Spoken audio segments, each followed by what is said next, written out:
네, 이제 과목별로 준비 방법에 대해서 알려드리도록 하겠습니다. 첫 번째 파트는 10층 면접입니다. 저는 10층 면접을 40점 만점에 1점 몇 점 정도 감점했어요.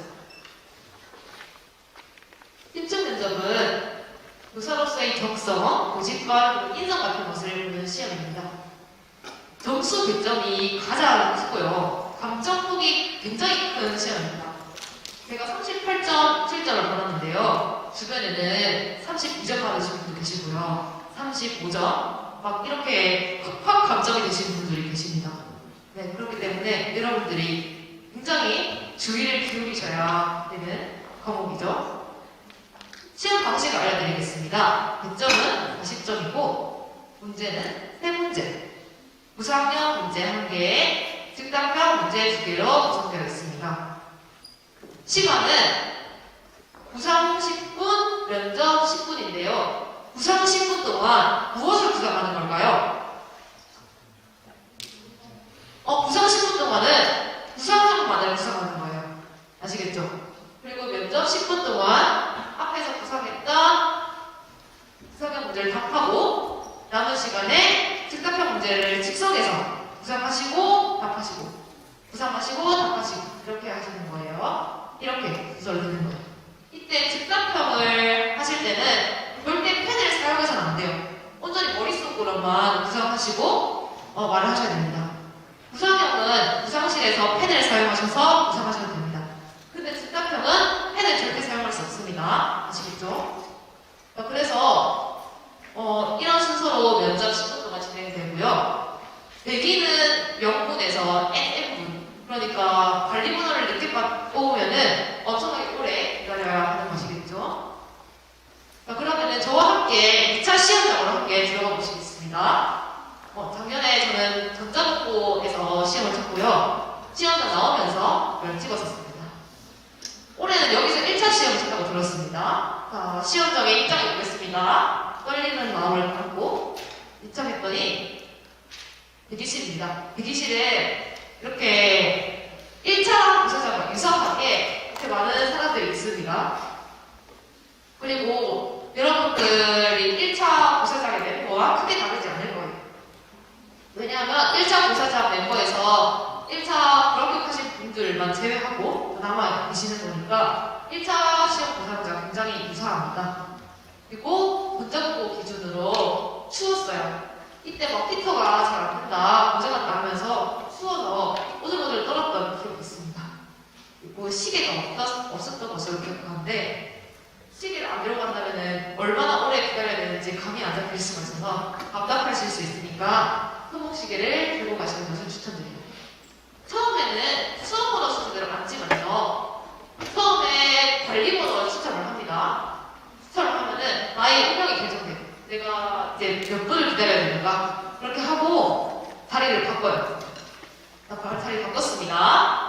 자리 바꾸고 나서는 이제 관리번호 1번부터 구상실에 들어갑니다. 한 명씩 들어갑니다. 들어가고 제 차례가 되었어요. 제 차례가 되어서 구상실에 입장했습니다. 입장했더니 제가 만약에 관리번호 4번이에요. 4번이면은 제 부사장 말고 옆에 있는 부사장들의 관리번호 4번이 다 함께 이렇게 구상실에 들어갑니다. 그래서 총 6명 정도가 함께 구상을 하고요. 앞에 감독관님께서 타이머를 이렇게 크게 들고 계십니다. 여기서 본인 볼펜을 사용해서 구상을 해도 되고요. 구상형 문제는 비포 크기였어요. 비포 크기에다가 여러분들이 읽고 펜을 써서 구상하시면 되고요. 네, 타이머가 앞에 있어서 보면서 구상했던 것 같은데 여기 들어가면은 생각보다 정말 떨리기 때문에요. 원래는 10분이지만 여러분들 스터디 하시거나 연습하실 때는 8분 30초 정도로 좀 빠르게 이렇게 스터디 하시면은 더 좋을 것 같습니다. 네, 이렇게 구상을 했어요. 하면은 자기가 구상한 그 용지를 들고 밖으로 나가서 면접실로 갑니다. 네, 각자 면접실로 흩어지는 거예요. 흩어지면은 면접과의 거리가 굉장히 가깝습니다. 생각보다 가까워서 놀랐고요. 5명 모두가 저를 보고 있습니다. 근데 가림판도 없었던 걸로 기억해서 생각보다 내 눈이 다 보이겠다, 내 눈 표정이랑 이런 것들 다 보이겠다 이런 생각을 했었습니다. 타이머가 시작되면은 구성형 문제를 바로 답변하시면 됩니다. 그리고 구성형 문제가 끝나시면은 내 책상에 즉답형 문제가 A4로 뒤집혀져 있을 거예요. 즉답형은 A4였어요. A4를 이제 뒤집어서 확인하면서 즉답형을 바로 그 즉석에서 구성하시고 답변하시면 됩니다. 타이머가 딱 옆에 있어가지고 생각보다 시간을 확인하기가 어려웠던 걸로 기억합니다. 그러니까 힐끔 돌려야지 시간을 확인할 수 있었어요. 자, 그러면은 제가 실제로 심층 면접 답변을 하는 방식들을 말하면서 알려드리도록 하겠습니다. 자, 이제 면접실에 들어갔어요. 들어가면은 원래 갖고 온 구상지를 갖고 왔을 거 아니에요. 그래서 그것을 먼저 구상형 문항 답변 드리겠습니다 하고 막 가져온 것을 갖고 연습을 실현을 해요. 면접을 해요. 끝나면은 이상입니다. 뭐 A4 용지를 뒤집어서 즉답형 1번 확인하겠습니다. 고 구상을 한 1분 정도 하고 정리가 되면은 즉답형 1번 답변 드리겠습니다 하고 끝나면 이상입니다. 하고 또 즉답형 2번 확인하겠습니다. 구상 1분 정도 하고 즉답형 2번 답변 드리겠습니다. 끝나면 이상입니다. 이런 식의 구조는 익숙하게 계속 하셔야 될 것 같습니다. 근데 이 심층 면접에서 제가 생각하기에 가장 안타까운 경우는 시간을 잘 못 맞추는 경우라 생각해요. 이거 싹 다 몇 분에 해야 된다고 했죠? 10분, 그죠? 10분 안에 해야 되는데 시간이 오버되면 어떤 일이 생길까요? 즉답형 2번을 말하지도 못했는데 시간이 끝나버리는 경우. 이러면은 감점이 어마무시합니다. 막 30점 이렇게 받을 수도 있어요. 진짜. 그렇기 때문에 시간 안에 이 모든 문제의 가지수를 다 답하는 게 저는 가장 중요하다고 생각합니다. 그렇기 때문에 제가 분배한 시간을 알려드리겠습니다. 구성형 문제를 딱 3분 30초에서 4분 안에 끝내야 된다. 무조건 끝내야 된다. 이런 생각을 가지고 있었습니다. 그래서 타이머로 돼 있어서 시간이 다운 형식이에요. 그래서 6분 30초 가량씩 되면은 내 구성형 끝내야 된다. 이런 마음가짐들을 갖고 있었습니다.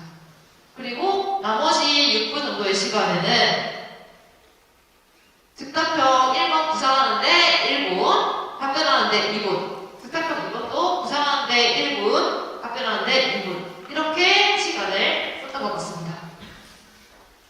여러분 나름의 시간 분배를 정하셔서 절대 10분 안에 다 막 놓치는 일이 없도록 하셨으면 좋겠습니다. 그러면은 문제를 함께 보도록 하겠습니다. 약간 스포가 될 수도 있긴 한데 저는 이것을 꼭 말씀드리고 싶었어서 양해 부탁드리겠습니다. 구성형 문제입니다. 구성형 문제 스타일은 이렇게 막 교단 일기나 아니면 교사들의 대화 이런 것들을 쭉 나열해두고 거기서 가지수를 한 9개에서 10개 정도 찾아야 되는 문제입니다. 교직 논술이랑 굉장히 비슷해요. 이런 교직 논술 푸실 때 맨 처음에 구조도부터 그리잖아요. 똑같이 구조도를 먼저 그리시고 거기에 맞는 답들을 찾으시면 됩니다. 논거는 여기 여백이 굉장히 좁아요. 논거리 정말 좁았던 걸로 기억해서 논거는 항상 덮지 않고 여기 제시문에 밑줄 치는 정도로만 해서 실제 면접장에서 그것을 보고 읽었던 것 같습니다. 제가 작성한 구상지는 이렇습니다. 네. 이거는 위에 있는 문제랑 다르고 다른 구상형 문제의 구상지를 갖고 와서 찍었습니다. 네, 이렇게 간단하게 그리고 나만 알아볼 수 있을 정도로만 이렇게 기록하시면 됩니다. 그리고 구상지 작성하는 방법 같은 것도 스터디원들이랑 다 비교해보고 공유하면서 나에게 가장 잘 맞는 방법을 찾으시는 것이 중요하다고 생각합니다. 그다음 즉답형인데요. 이것은 함께 풀어보면 좋을 것 같아서 제가 함께 풀어보자고 했는데요. 제가 시간을 1분 정도 이제 드릴 건데 그동안 읽어보시고요. 머릿속으로 생각하시거나 아니면은 휴대폰 메모장 같은 것에 이런 것들이라면 답변을 어떻게 할지 한번 적어보시기 바랍니다. 자, 준비되셨죠? 준비, 시작!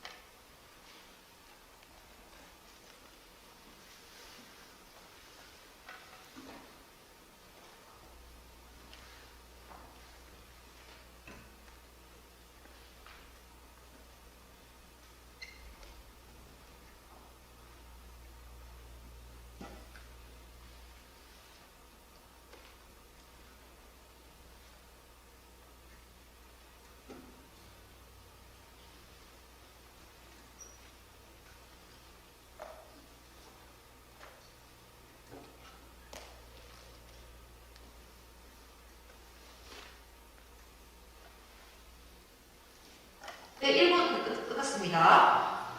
생각하셨나요? 네네.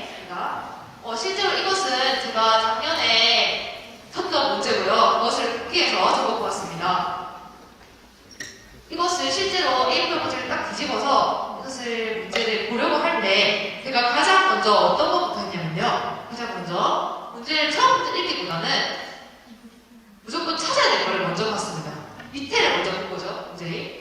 그러면서 문제점 2가지랑 뮤직비디오 2가지를 내가 찾아야 되는구나 하면서 이러면은 답변을 문제점이랑 뮤직비디오랑 각각 짝지어서 하면은 전달력이 좋겠다 이런 생각을 했습니다. 그래서 그렇게 답변하기로 마음 먹었고요. 그러면 우리가 찾아야 될 게 생겼으니까 위에서부터 읽으면서 조금 문제가 있는 것들을 찾아보았습니다. 찾아보니까 3학년 학생들은 그렇지 않다고 들어서 생활시도가 편할 것 같았다. 5학년 학생들은 아닌데 이런 생각이 들었다. 이 부분이 조금 이상한 것 같아서 이 부분을 문제로 잡았고요. 또 하나 좀 읽어보니까 일부 학부모님들과만 상담을 했는데 학생의 기초 학습 지도를 안 해도 될 것 같다는 생각을 했대요. 이것도 이상한 것 같습니다. 이렇게 문제 2개를 찾았고요. 문제를 찾았으면 이제 논거를 생각해야겠죠. 문제점은 저는 논거로는 항상 제시문을 한번 언급하는 식으로 논거를 얘기했습니다. 그리고 교직 태도는 이게 권 교사에게 요구되는 교직 태도잖아요. 만약에 이게 있으면은 좀 더 좋겠다 이런 식으로 기대 효과를 항상 이렇게 짝지어서 논거를 생각했습니다. 이거는 지금은 당연히 어려우실 수 있고요. 여러 번 하시다 보면은 정말 이게 바로바로 되실 거예요. 그러면은 이 부분과 이 부분이겠죠? 네. 이 부분을 문제점으로 삼았습니다. 그럼 제가 한번 첫 번째 문제점과 교직 태도를 얘기해 드리도록 하겠습니다. 이것은 정답이 아니고요. 저희 답변일 뿐입니다. 여러분들의 답도 정답이 될 수 있습니다. 아시겠죠?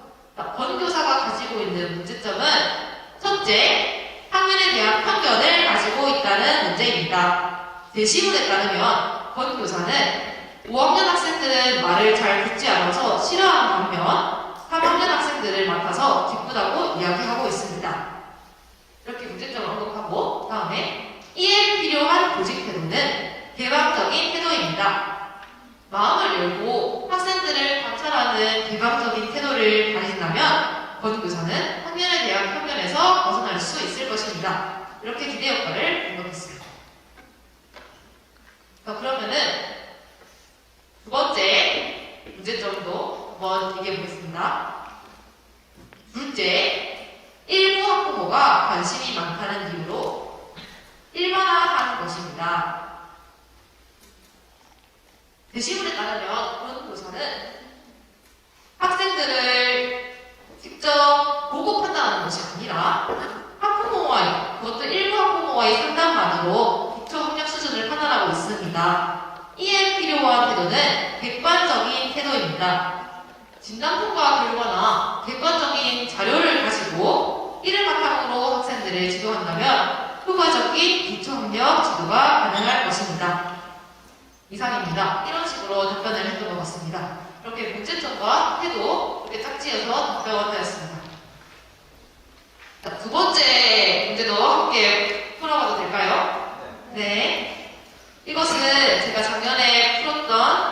시험장에서 풀었던 즉답형 2번 문제입니다. 그러면은 준비 시작.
네, 1부 끝났습니다. 네, 같이 보도록 하겠습니다.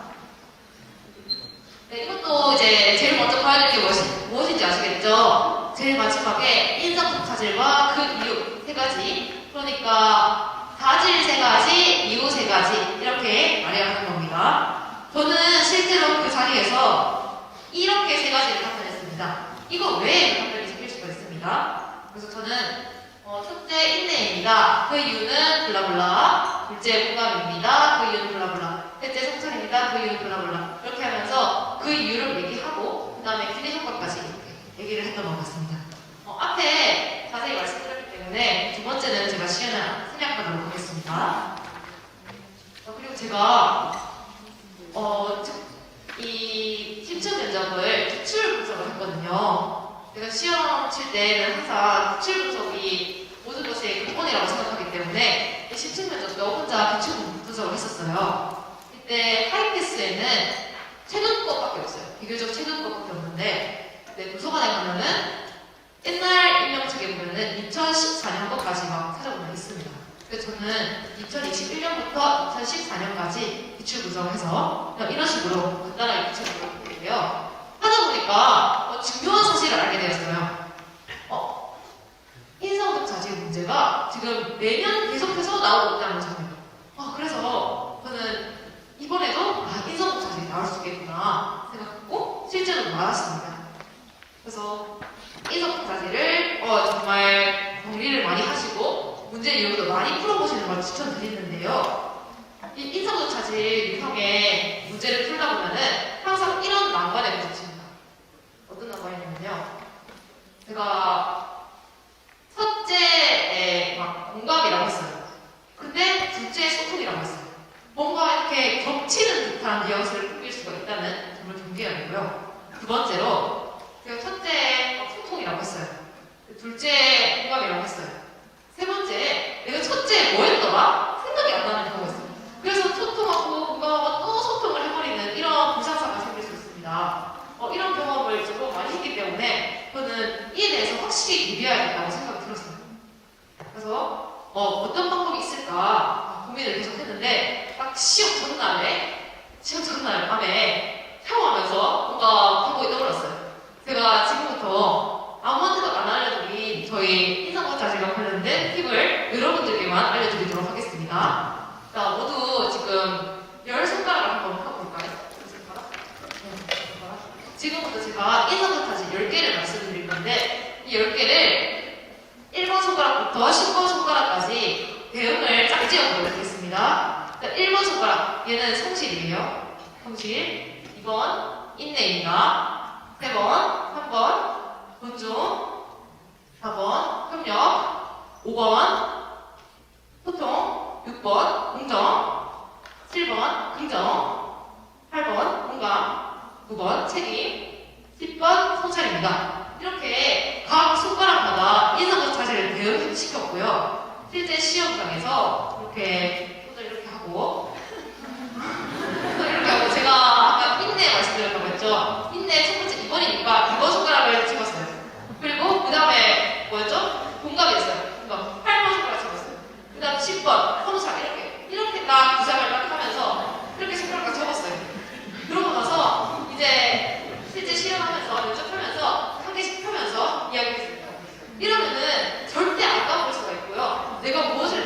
확실하게 기억할 수 있습니다. 이 인사부터 하실 분들은 100%다 획득하실 수가 있는 거예요. 그러면은 10가지 조금 외우기 힘들잖아요. 저는 나름의 순서를 가지고 이 1번부터 10번까지 정했는데요. 그것도 한번 얘기해 드리겠습니다. 1번, 2번 첫 글자 1번은 뭐예요? 성인. 성인. 이렇게. 그래서 짝지어서 외우시면 되고요. 그다음 존형수. 뭔가 착 붙지 않나요? 7번은 럭키 세븐이기 때문에 긍정입니다. 그리고 6번은 비슷한 긍정이 6번에 같습니다. 그리고 8, 9번은 공책이고요. 10번 성찰은 논지가 잘 겹치지도 않고 잘 활용할 수 있기 때문에 10번을 많이 적었습니다. 제가 연습할 때 많이 적었기 때문에 적기 편한 마지막 부분 10번에 배치했습니다. 이 말을 들으니까 좀 잘 외울 수 있겠죠? 저거는 저희 순서일 뿐이니까 여러분들도 여러분들만의 팁이나 순서를 활용하셔서 시청 면접에서 인성 자질 문제는 꼭 놓치지 않으셨으면 좋겠습니다. 답변 팁입니다. 면접은 말하는 논술이에요. 항상 논지라는 문법과 짝지어서 말씀하시면 되고요. 강조하실 때는 항상 두괄식으로 키워드가 가장 앞에 나오는 것이 좋습니다. 예를 들어서 첫째, 개방적인 태도입니다. 이런 식으로 두괄식으로 얘기하시면 좋고요. 목소리 강약 조절을 통해서 진짜 답이 나온다 했을 때는 조금 쉬고 퍼즐을 주시고 강한 목소리로 하시면은 심사위원분들이 더 잘 들으실 수 있겠죠. 그리고 문장은 질질 끄시면 안 됩니다. 우리에게는 주어진 시간이 있어요. 그리고 논거로는 저는 대신 언급을 하거나 부대효과를 말하거나 아니면 구체적인 예시, 예를 들어 이런 식으로 논거를 썼습니다. 그리고 기출문제를 보시면요. 막 이런 문제가 있어요. 신규 교사인 각 교사는 개인 약속이 있는데 관리자께서 예고 연습을 하러 가자고 한다. 이때 나라면은 어떤 것을 선택하겠습니까? 그리고 그 이유가 무엇인가? 이런 문제가 있었거든요. 근데 이때 어떤 것을 답변해도 괜찮아요. 근데 주의하실 점은 막 관리자가 갑질을 하기 때문입니다. 이런 교육을 두시면은 그것도 굉장히 위험한 발언이겠죠. 거기 계신 분들 다 관리자실 텐데 그런 신기교사를 듣고 싶지는 않으시겠죠. 그렇기 때문에 여러분들은 관리자의 심기를 건드리는 발언 하시면 안 되고 학생 탓도 하시면 안 되고 이렇게 잘 얘기하셔야 됩니다. 만약에 당황했다 그러면은 잠시 생각하고 다시 말씀드리겠습니다. 이렇게 얘기하면 됩니다. 간혹 가다가 나는 말을 많이 더듬는 경우가 있다 이러면서 걱정을 많이 하시는 분들이 계신데요. 사실 피드백하는 입장에서 보면요. 말을 그 사람이 얼마나 더듬었는지는 전혀 기억이 남지 않습니다.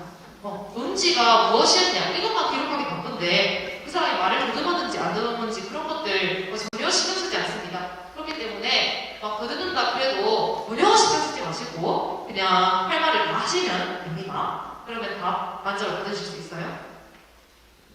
그러면은 신청 면접에서 감정을 피하려면 어떻게 해야 될지 4개를 말씀드리도록 하겠습니다. 첫 번째, 시간 관리 못하는 경우. 10분이 넘어가면은 다 가지수를 못 채운 거기 때문에 굉장히 낮은 점수를 받습니다. 두 번째, 이것도 굉장히 경계하셔야 됩니다. 묻는 말에 대답하지 못하는 경우. A를 물었는데 엉뚱한 것을 대답하는 경우가 있어요. 왜냐하면 그 상황은 굉장히 떨리고 문제를 빠르게 읽을 수밖에 없는 상황이기 때문에 조급해져서 이런 경우가 있는데요. 이것을 경계하셔야 됩니다. 세 번째, 심사위원이 정답을 듣지 못하는 경우. 전달력이 부족해서 놓치는 경우가 있을 수도 있겠죠. 네 번째, 면접도 이런 가지수뿐만 아니라 태도적인 요소도 봅니다.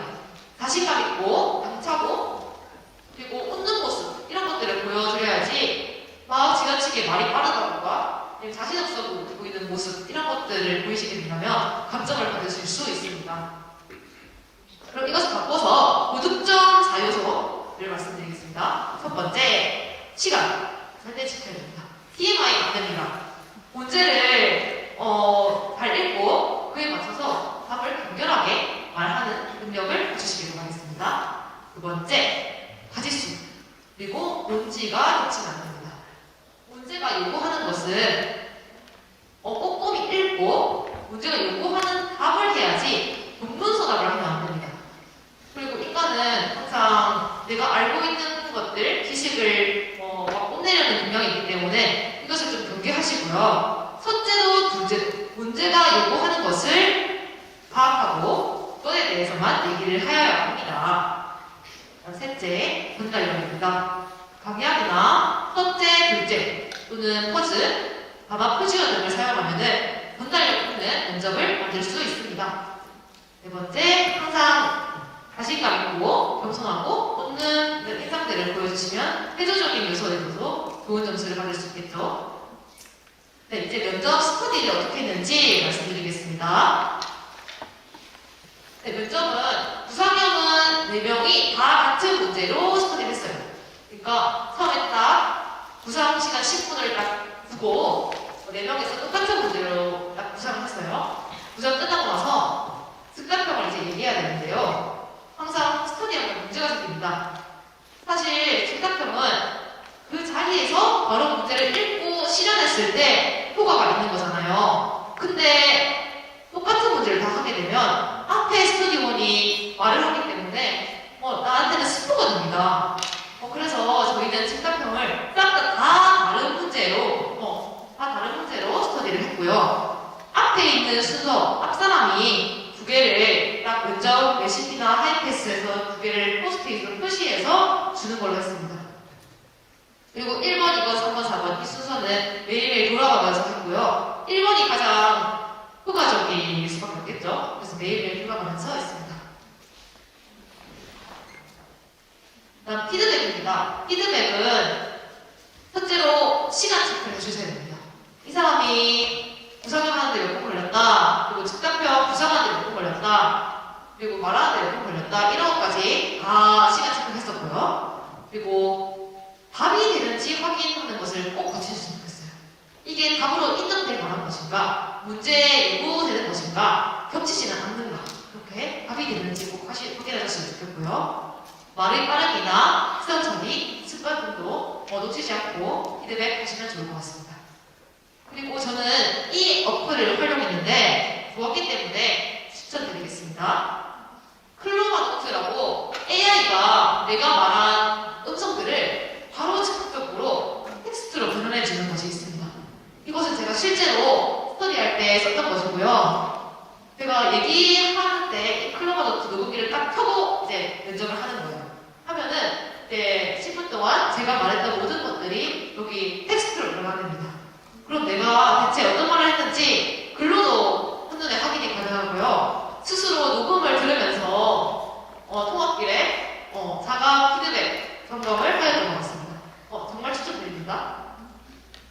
다음 피드백 종이를 제가 갖고 와봤습니다. 저는 실제로 이렇게 스터디원의 말들을 듣고 이런 식으로 피드백을 했어요. 빨간색 동그라미는 답이 되는지 안 되는지를 본 거예요. 오니까 다 답이 됐다. 또 여기 스터디원이 얘기한 것들을 간략하게 적었습니다. 일단 이제 스터디만 할 수는 없겠죠. 개인 공부는 이런 식으로 했습니다. 제가 면접 레시피로 짝스했다고 했잖아요. 짝스를 하고 면접 레시피 부록에 요약집이 있어요. 이 요약집을 혼자서 좀 읽어 넘어갔습니다. 이렇게 돼 있고요. 각 키워드에 따라서 정리가 명확하게 잘 돼 있어요. 네, 그래서 이거를 읽으면은 배경이 좀 넓어지고 논구로 쓸 말도 굉장히 풍부해집니다. 그리고 이것은 제가 정말 많이 활용했던 것이에요. 사실 요약집은 한 5분의 1밖에 안 읽었어요. 솔직히 말씀드리면. 근데 유튜브는 맨날 들었어요. 이거 바로 구독하시고 저장하셔가지고 활용하시면 좋을 것 같습니다.